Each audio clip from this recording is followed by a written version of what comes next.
الحمد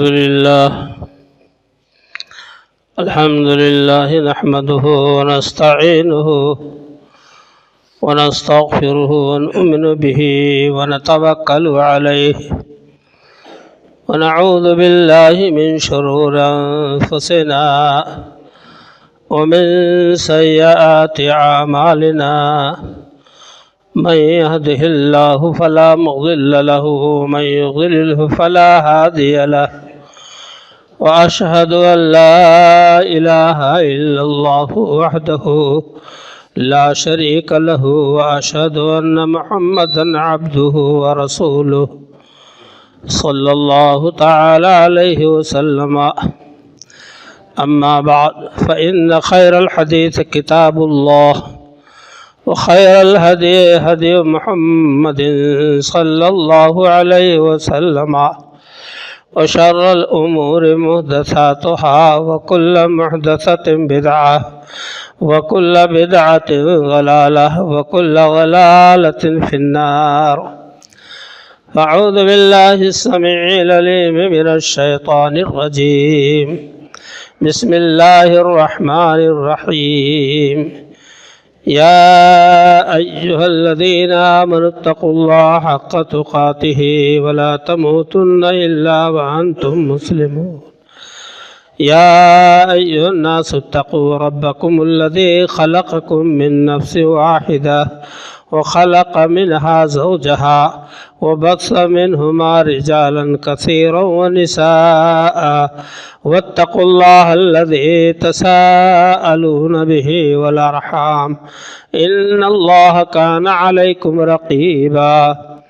يا أيها الذين آمنوا اتقوا الله وقولوا قولا سديدا يصلح لكم أعمالكم ويغفر لكم ذنوبكم ومن يطع الله ورسوله فقد فاز فوزا عظيما.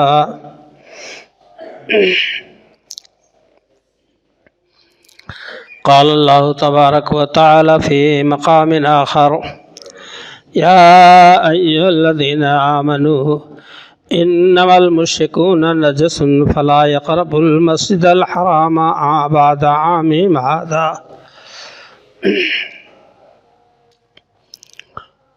اللہ جل شانہ کی حمد و ستائش اور بزرگی و بڑائی ذکر کرنے کے بعد بے شمار درود و سلام ہوں امام الانبیاء سید الرسول جناب محمد الرسول اللہ صلی اللہ علیہ وسلم کی ذات گرامی پر. محترم حضرات، آج کل کے حالات کے پیش نظر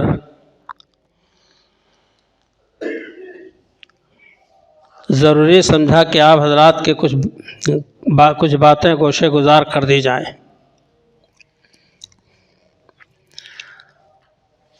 آپ سبھی حضرات کو، پوری امت مسلمہ کے افراد کو یہ بات بخوبی معلوم ہے کہ حرمین شریفین مکہ و مدینہ کی عزت و عظمت، حرمت و تعظیم، کروڑہ کروڑ بندگان خدا کے دلوں کے دھڑکن ہیں.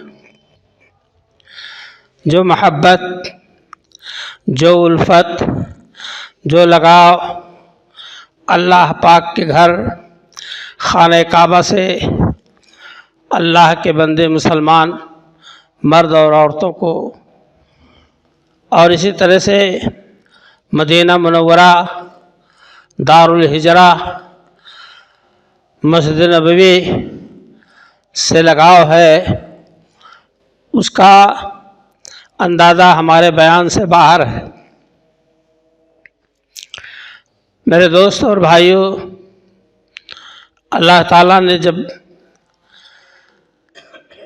اس کائنات میں گھر بنانے کا ارادہ کیا، لوگوں کی عبادت کے لیے، لوگوں کے قیام کے لیے، تحفظ و بقا کے لیے تو ان اول بیت وضع للناس للذی ببکۃ مبارک وہدی للعالمین، سب سے پہلا گھر لوگوں کی عبادت کے لیے جو تعمیر کیا گیا وہ خانہ کعبہ ہے، مکہ میں ہے۔ قرآن کریم میں اللہ تعالیٰ نے مکہ کو بکہ بھی کہا ہے، مکہ بھی کہا ہے، ام القریٰ نام رکھا ہے، بلد الامین نام رکھا ہے، امن والا شہر۔ اور وہ جگہ ہے جہاں بڑے بڑے کبر و غرور کے متوالوں کے سر جھکتے ہیں، وہاں پہنچ کر چور چور ہو جاتے ہیں، عزت و انکساری کا مظاہرہ کرتے ہیں۔ اللہ کے حضور خانہ کعبہ کے پاس پہنچ کر سجدہ ریز ہوتے ہیں۔ اللہ تعالیٰ نے اس مقام کو، اس جگہ کو بہت بلند مرتبہ عطا فرمایا، اور عزت افزائی کا عالم تو یہ کہ سن 9 ہجری میں ابو بکر صدیق رضی اللہ تعالیٰ عنہ کو اللہ کے نبی صلی اللہ علیہ وسلم نے حجاج کا امیر بنا کر کے، سرکردہ بنا کر کے بھیجا کہ لے جاؤ ان صحابہ کرام و صحابیات کو حج کی ادائیگی کراؤ، اور وہ باتیں اعلان کر دو جو خلاف شرع ہیں کہ آئندہ اس حرم شریف کے اندر یہ معاملہ نہیں برتا جائے گا کہ خانہ کعبہ کا طواف ننگے کریں مرد عورتیں، قربانی کے جانور کو ذبح کر کے اس کا خون کعبہ کے دیوار میں لگائیں، اب ایسا نہیں ہو سکتا ہے۔ وہ ساری باتیں کاٹ چھانٹ کر پھینک دی جائیں اور ان کو اسلام کے مزاج کے مطابق حج کی ادائیگی کرائیں۔ یہ آیت اتری کہ اس سن 9 ہجری کے بعد خانہ کعبہ کے قریب کوئی مشرک نہیں جا سکتا ہے، اس لیے کہ وہ سراپا ناپاک ہے۔ انما المشرکون نجس فلا یقربوا المسجد الحرام بعد عامہم ھذا۔ اس سال کے بعد 40 آیتیں جب اتری سورہ توبہ کی تو نبی صلی اللہ علیہ وسلم نے حضرت علی رضی اللہ تعالیٰ عنہ کو، جو آپ کے چچیرے بھائی تھے، قریبی تھے، آپ کے داماد بھی تھے، تو ان آیتوں کو دے کر پھر مکہ روانہ فرمایا کہ ان آیتوں کو پڑھ کر بتلا دیا جائے کہ قرآن کا فیصلہ، اللہ کا فیصلہ آ چکا ہے کہ اس کے بعد اب مشرک خانہ کعبہ کے قریب نہیں آ سکتے۔ برادران اسلام، یہ عزت و عظمت خانہ کعبہ کو حاصل ہے۔ ایک وقت کی نماز جب بندہ ادا کرتا ہے تو 1 لاکھ نماز کا ثواب حرم شریف میں اس کو ملتا ہے۔ اور کتنا چاہیے آپ کو؟ یہ اللہ کا بہت بڑا انعام ہے اور اس گھر کی تعظیم ہے۔ نبی صلی اللہ علیہ وسلم نے تو فرمایا کہ 3 جگہوں کے علاوہ امت مسلمہ سواری نہ تیار کرے، زیارت کے لیے کہیں نہ جائے سوائے حرم مکہ اور سوائے مسجد نبوی اور سوائے بیت المقدس کے، مسجد اقصی۔ ان 3 مساجد کے علاوہ امت مسلمہ کے افراد کو زیارت کی نیت سے سواری کا کجاوا نہیں کسنا ہے، گاڑیوں میں تیل نہیں بھرانا ہے کہ چلو فلاں جگہ زیارت کرائیں، فلاں جگہ زیارت کرائیں۔ لا تشد الرحال الا الى 3 مساجد۔ آپ صلی اللہ علیہ وسلم نے بے لاکھ فیصلہ فرما دیا ہے۔ میرے دوستوں اور بھائیوں، اسی طرح اللہ نے حج کے تمام ارکان کو اسی جگہ سے جوڑا جس کا نام ہے حدود حرم، اور میقات سے لبیک پکارتے ہوئے حاجی پہنچتے ہیں، حجر اسود کا بوسہ، طواف کعبہ، رکن یمانی کا لمس جس طرف دیوار ہے، یمنی دیوار ہے، تو اس رکن کی طرف دیوار کو چھونا، مقام ابراہیم پر نماز پڑھنا، صفا مروہ کی سعی کرنا، اور مینا میں وقوف، عرفات میں وقوف، مزدلفہ میں شب بیداری، شب گزاری، شب بیداری نہیں، شب گزاری کہ رات میں آرام سے سوئیں، پھر صبح فجر پڑھیں، پھر مشعر حرام پر پہنچ کر دعا مانگیں، اور پھر 10ویں تاریخ کو رمی جمار کر کے اور قربانی کریں۔ سارا معاملہ حج کا اسی مکہ معظمہ سے متعلق ہے۔ میرے دوستوں اور بھائیوں، یہ حضرت ابراہیم علیہ السلام، بی بی حاجرہ علیہ السلام کی قربانیوں کا یہ بہترین رزلٹ اور نتیجہ ہے کہ وہ ارکان میں شامل کر دیا گیا، ان کی عزت و عظمت قیامت تک باقی رہے گی۔ میرے دوستوں اور بھائیوں، حرم کعبہ ایک ایسا مقام اور ایسی جگہ ہے جس کے حدود کے اندر کبھی بھی کوئی کافر داخل نہیں ہو سکتا ہے، یہاں تک کہ سیاسی مصالحت کے تحت، سیاسی حکمت کے تحت دارالکفر سے اور کسی بھی دارالکفر سے وہ اگر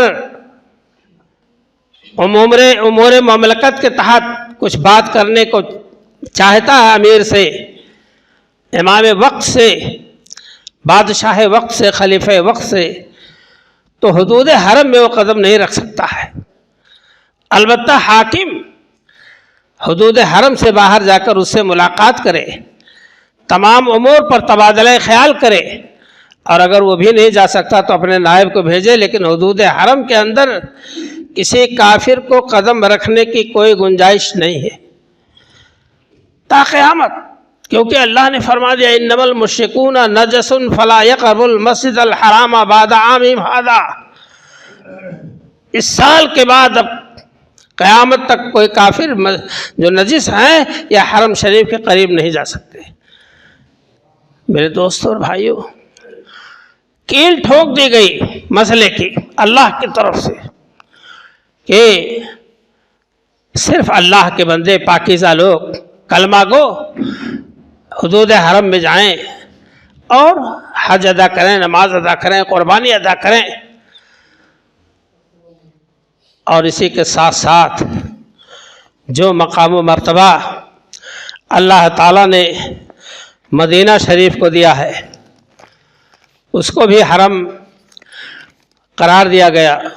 حضور اکرم صلی اللہ علیہ وسلم نے فرمایا کہ اے اللہ، حضرت ابراہیم علیہ السلام نے تیرے مکہ کو حرم قرار دیا کہ اے اللہ تعالیٰ اس شہر کو امن والا کر دے، اور اے اللہ تعالیٰ اس کے باشندوں کو پھلوں کو روزی دے جو ایمان لے آئیں۔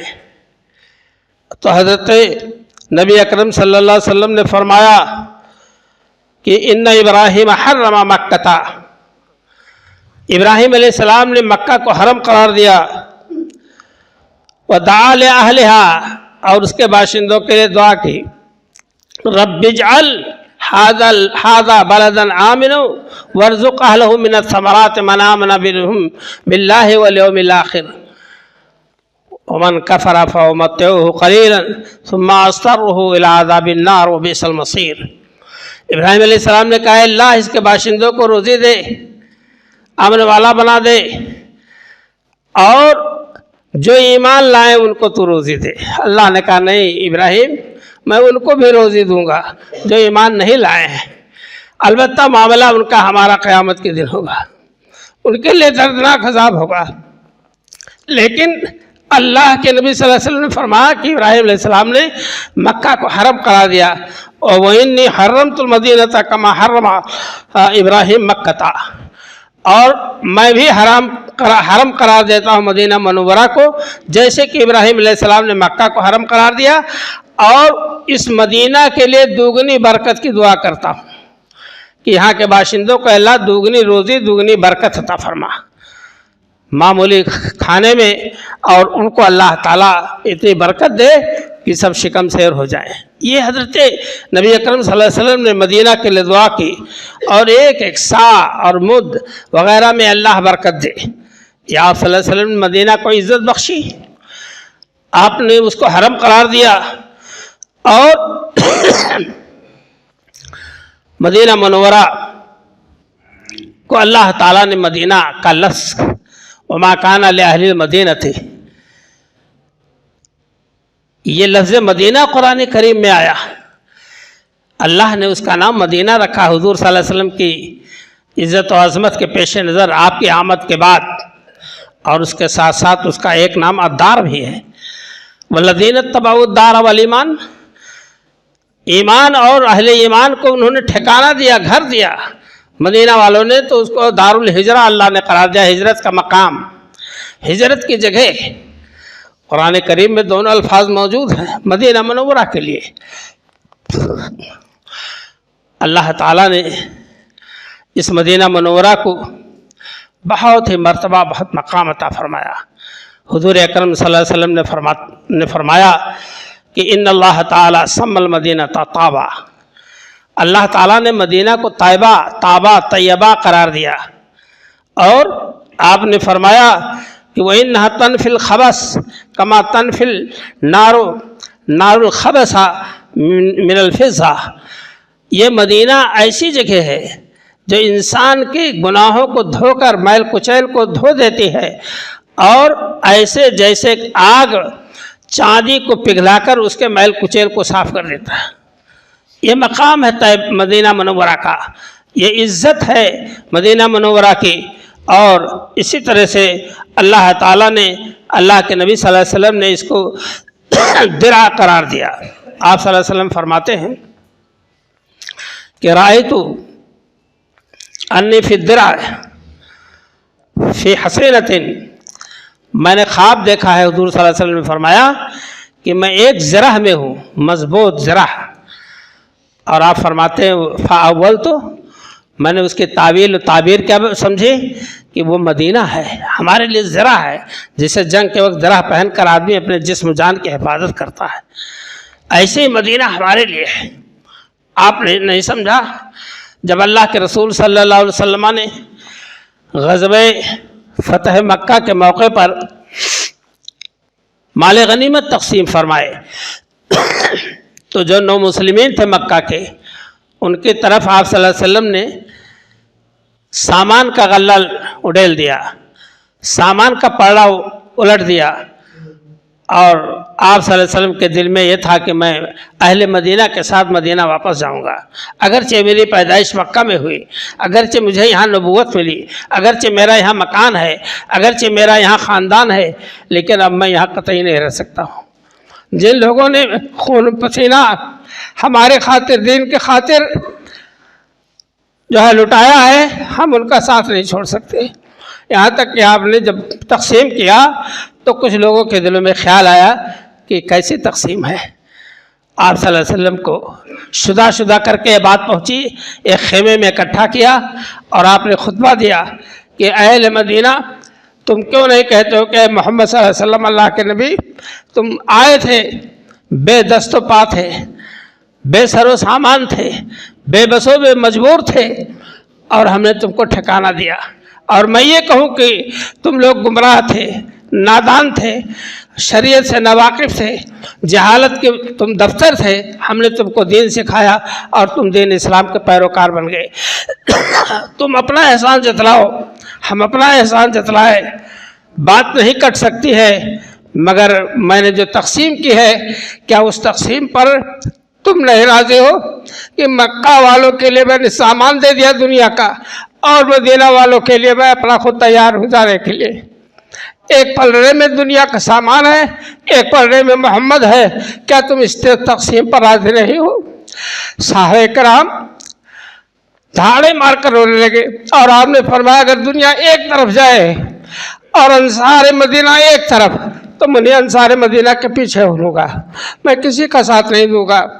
اس لیے کہ آپ صلی اللہ علیہ وسلم تو بہت باوفا انسان تھے، آپ صلی اللہ علیہ وسلم تو بہت باوفا انسان تھے، کبھی بھی ایسا نہیں ہو سکتا تھا۔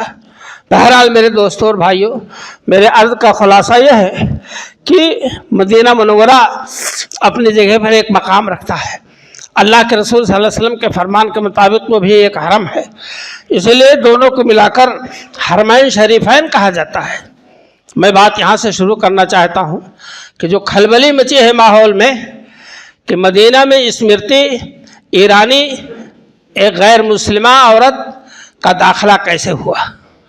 دو مسائل ہیں، ایک تو مدینہ میں غیر مسلمین کا داخلہ اور دوسرے خود مسجد نبوی میں غیر مسلمین کا داخلہ۔ لوگ فوراً بفر جاتے ہیں اور واویلا مچانے لگتے ہیں، سعودیہ عربیہ کو خاص طور سے اپنی دشمنی میں گالی دینے لگتے ہیں مجاہدانہ انداز میں کہ ہم بڑے بڑے ایمان والے بڑے مجاہد ہیں۔ تاریخ کے آئینے میں احادیث کی روشنی میں آپ اس کا مطالعہ کریں تو شروع سے لے کر آخر تک نبی اکرم صلی اللہ علیہ وسلم کے زمانے میں مدینہ میں کفار مشرکین یہود و نصارہ کی آمد رہی ہے۔ میں سب سے پہلے اس بات کی وضاحت اس واقعہ سے کرتا ہوں۔ سفیان، ابو سفیان، جن کی بیٹی ام حبیبہ رضی اللہ تعالیٰ عنہ حضور صلی اللہ علیہ وسلم سے منسوب تھی، جب دوبارہ صلح کی تجدید کرنی ہوئی، یعنی ایک مرتبہ صلح ہوئی 10 سال کے لیے، تو 2-4 سال میں معاملہ بگڑ گیا، جس کی وجہ سے جنگ نوبت آئی، یہاں تک کہ مکہ فتح ہونے کے قریب ہوا۔ تو اب سب کو کھلبلی مچی کہ کسی بھی صورت سے محمد صلی اللہ علیہ وسلم سے صلح کر لیا جائے۔ تو اس کے لیے ابو سفیان منتخب ہوئے، وہاں پہنچے، نبی صلی اللہ علیہ وسلم کے گھر پہنچے، پہلے اپنی بیٹی نے بستر فوراً سمیٹ کے کنارے کر دیا، کہا ارے بیٹی ام حبیبہ، کیا میں تیرے اس بستر کے لائق نہیں ہوں، یا یہ بستر میرے لائق نہیں؟ کہا ابا جان آپ مشرک ہیں، صاف گوئی کے ساتھ آپ مشرک ہیں، مشرک نجس ہوتا ہے، اس پاکیزہ بستر پر پاک رسول اللہ صلی اللہ علیہ وسلم ہی بیٹھتے لیٹتے ہیں، وہی بیٹھے لیٹیں گے، آپ اس کے لائق نہیں ہیں۔ ایک بیٹی دور دراز سے آئے ہوئے باپ کو 2 ٹکا جواب، نبی صلی اللہ علیہ وسلم سے ملاقات کی، آپ نے کوئی جواب نہیں دیا، بھاگ کے ابو بکر کے پاس آئے، صلح کے متعلق وہ خاموش رہے، عمر فاروق رضی اللہ عنہ کے پاس پہنچا تو عمر فاروق رضی اللہ عنہ نے کہا اے سفیان سن لو، ابو سفیان، ایک خشک لکڑی اگر ہاتھ میں ہے تو تم سے آخر دم تک جہاد کروں گا، صلح کی کوئی بات ہی نہیں رہ گئی اب۔ اللہ اکبر، بھاگ کے علی رضی اللہ عنہ کے پاس آیا، علی رضی اللہ عنہ کے بیٹے حسن، بی بی فاطمہ سب تھیں، حسن رضی اللہ عنہ چھوٹے تھے، پاؤں چل رہے تھے گھٹنوں کے بل۔ کہا اے بیٹی فاطمہ، ان حسن صاحب کو کہہ دو کہ یہ اعلان کر دے کہ ابو سفیان کا امان ہے۔ بی بی فاطمہ رضی اللہ عنہ نے کہا میرا بیٹا نابالغ معصوم، اس کو کیا معلوم امن کیا چیز ہے امان کیا چیز ہے، وہ کیسے اعلان کر سکتا ہے؟ اور یہ بات جاؤ محمد رسول اللہ صلی اللہ علیہ وسلم سے کہو۔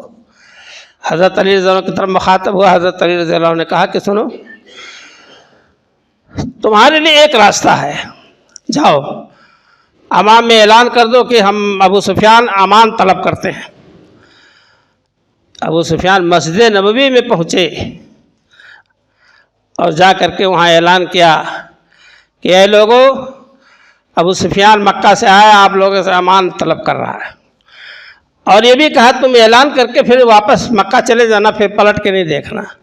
یہ مکہ پہنچا، اس نے سارا ماجرا بتایا اور کہا پھر آخر میں کیا ہوا؟ کہا علی نے یہ کہا کہ مسجد میں جا کے اعلان کر دو کہ ابو سفیان امان طلب کر رہا ہے۔ مکہ والے بہت سمجھدار تھے، کہا تمہارے ساتھ اتنا بڑا مذاق علی نے کیا، تمہیں سمجھ میں نہیں آئی کہ تم کو اتنا زبردست رسوا کر دیا؟ 3 جگہ سے ناکام ہو کر آئے تو آپ کو اعلان کرنے کو کہا، آپ نے اپنی رسوائی اور ذلت کا اعلان کیا اور چلے آئے۔ دوسرا واقعہ، قبیلہ ثقیف کے وفد مسجد نبوی میں آ کر اترتے۔ تیسرا واقعہ، نجران کے نصارہ، آج بھی نجران نقشے میں ہے، وہاں کے نصارہ کی جماعت آئی، آپ صلی اللہ علیہ وسلم نے ان کو مسجد نبوی میں ٹھہرایا۔ یہ جواز کی باتیں ہیں، اور اس کے بعد باتیں ہوتی رہیں، یہاں تک کہ نبی صلی اللہ علیہ وسلم نے فرمایا، قرآن کہتا ہے کہ تم ندعو ابنانا ابناکم نسانا نساکم ثم نبتہل، تم اپنے آل اولاد کو بلا لو میدان میں، ہم اپنے آل اولاد کو میدان میں بلا لیتے ہیں، پھر بد دعا کرتے ہیں کہ اللہ کی لعنت ہو اس پر جو کاذب میں ہے، جو جھوٹا ہو۔ نجران سمجھ گئے، اہل نجران نصارہ سمجھ گئے کہ نبی سچے ہیں، ان سے نپٹنا آسان نہیں ہے، پیچھے ہٹ گئے، مباہلہ نہیں کیا۔ مباہلہ کہتے ہیں کہ ایک خاندان کے لوگ اپنے آل اولاد کو، دوسرے خاندان کے لوگ اپنے آل اولاد کو میدان میں اکٹھا کر کے اور ایک دوسرے کے خلاف اور اپنے خلاف بد دعا کرے کہ اللہ اگر میں ناحق پر ہوں یا یہ ناحق پر ہیں تو اس کی سزا انہیں ملنی چاہیے۔ میرے دوستوں اور بھائیوں، اہل نجران عیسائی پیچھے ہٹ گئے۔ آپ نے دیکھا ثمامہ بن اسال گرفتار کر کے آئے، نبی صلی اللہ علیہ وسلم نے ان کو مسجد نبوی کے کھمبے میں باندھا، مسجد نبوی کے کھمبے میں باندھا۔ آپ صاحب شرع ہیں، آپ ان کو دور رکھتے، مدینہ سے باہر کہیں باندھتے، اور 3 دن تک خیریت پوچھتے رہے، کہو ثمامہ کیا حال ہے، کیا سوچتے ہو، کیا فیصلہ کیا جائے؟ حضرت ثمامہ کہتے، اے اللہ کے رسول صلی اللہ علیہ وسلم، ان تقتل زادم، اگر مجھے آپ قتل کریں گے تو خونی کو قتل کریں گے، اور اگر آپ معاف کر دیں گے تو آپ تو رحیم و کریم مہربان آدمی ہیں۔ تیسرے دن آپ نے رسی کھولی، کہا جاؤ ثمامہ آزاد ہو، کوئی گرفت نہیں۔ اتنا بڑا دل گردہ اس کائنات میں کسی کے نہیں ہو سکتا ہے کہ اس طرح سے آسانی سے رسی ڈھیلی کر دی جائے اور واپس چلا جائے۔ یہ آپ ہی کی رحمت، آپ ہی کی شفقت، آپ صلی اللہ علیہ وسلم کی مہربانی کہ ثمامہ آزاد کر دیے گئے، مدینہ کے باہر گئے، غسل کیا، کپڑا پہنے، واپس آئے اور دست مبارک پر ہاتھ رکھ کر کے اشہد ان لا الہ الا اللہ واشہد ان محمد عبدہ ورسولہ پڑھا۔ وہ آپ کی محبت، آپ کی رحمت، آپ کا اخلاق، آپ کی سیرت، آپ کا کردار ثمامہ کو اپنی رسیوں میں باندھ لیا۔ ظاہری رسی تو کھول دی گئی تھی، لیکن باطنی رسی میں بچ چکے تھے، اللہ کے رسول کے اخلاق سے جڑ چکے تھے۔ تو مسجد نبوی ہی تھی جس میں ثمامہ کو آپ صلی اللہ علیہ وسلم نے باندھا تھا۔ یہی نہیں میرے دوستوں اور بھائیوں، تمام وفد مدینہ میں آتے، آپ ان کو مسجد نبوی میں ٹھہراتے۔ ہم کیوں اس بات پر جز ہوں کہ ایرانی اسمرتی قباء گئیں، مسجد نبوی کا جائزہ لیا اور حرم مدینہ میں داخل ہوئے۔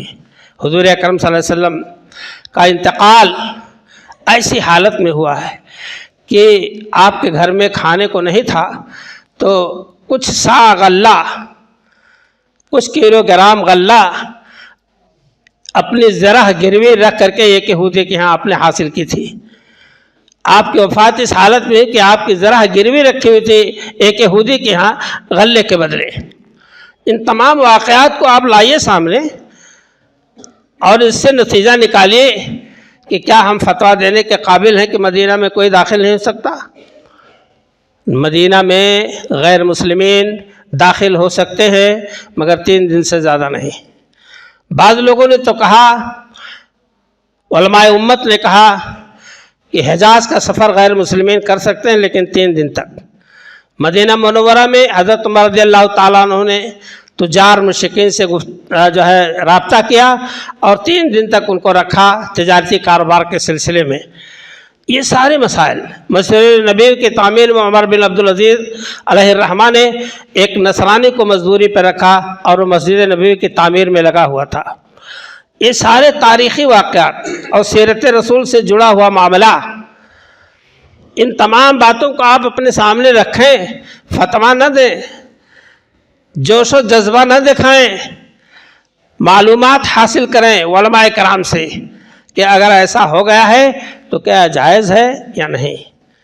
جواز کی صورت اگر مل رہی ہے تو اس میں فبہا، مگر 3 دن سے زیادہ نہیں کوئی رہ سکتا مدینہ منورہ کے اندر غیر مسلم اور مشرک آدمی۔ میرے دوستوں اور بھائیوں، مدینہ تو وہ مقام ہے کہ قرب قیامت میں ایمان پوری دنیا سے سمٹ کر مدینہ میں واپس آ جائے گا۔ بدأ الاسلام غریبا وسیعود کما بدأ فطوبی للغرباء۔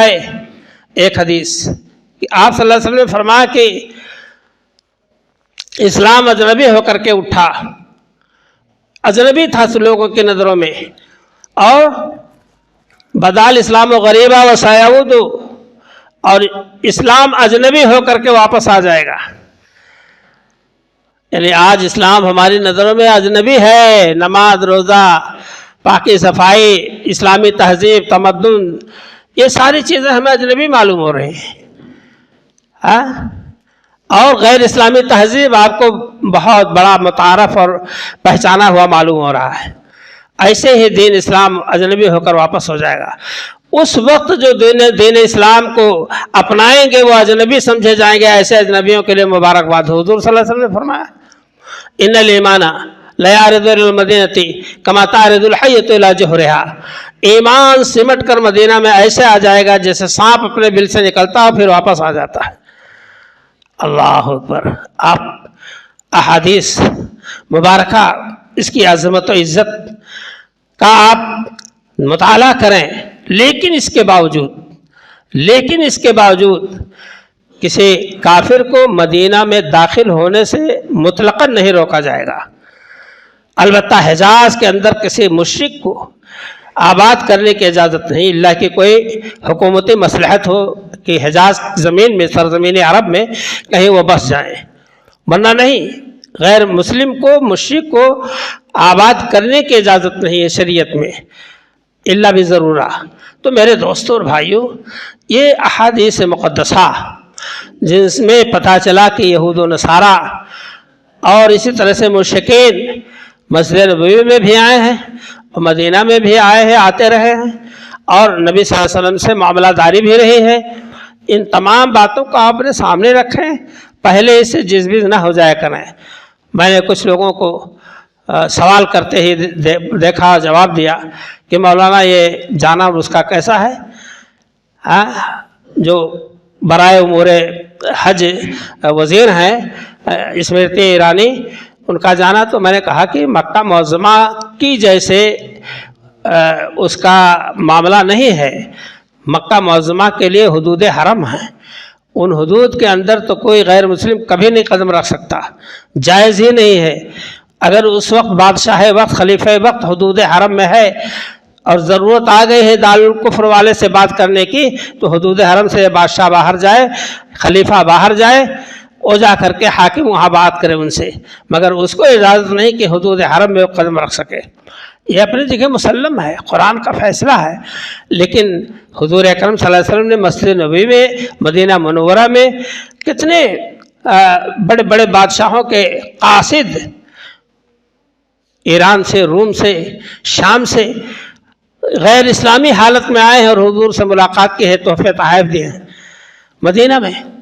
تو ہم اور آپ ان تمام باتوں کو سامنے رکھتے ہوئے صحیح مسئلے کا استعمال کریں، اور اس کے خلاف جزبز اور ناراض و غصہ ہونے اور بھڑکنے کی ضرورت نہیں ہے۔ جن لوگوں کے دلوں میں اہل حجاز عرب والوں کے لیے وہابی و سنی کی بنیاد پر خلش ہے، وہ بہت پروپیگنڈا کرتے ہیں، مسئلہ کچھ نہیں معلوم، حتیٰ کہ میں کہہ سکتا ہوں کہ علماء کو نہیں معلوم، اسی لیے تو عوام ناراض ہوتے ہیں۔ اگر علماء بتلا دیں کہ ناراض ہونے کی جگہ نہیں ہے تو کیوں ناراض ہوں گے، ان کو کیوں برا لگے گا؟ وہ صرف اس عداوت و دشمنی میں کہتے نہیں کہ حب علی نہیں بغض معاویہ کے تحت کام ہو رہا ہے. ہاں تو یہ سارے مسائل ہیں. اللہ تعالی ہم تمام لوگوں کو قرآن و سنت کے مطابق تمام باتوں کو سماجی اور دینی اور اس باتوں کو دین کے پیمانے پر قرآن و سنت کے پیمانے پر سمجھنے کی توفیق عطا فرمائے.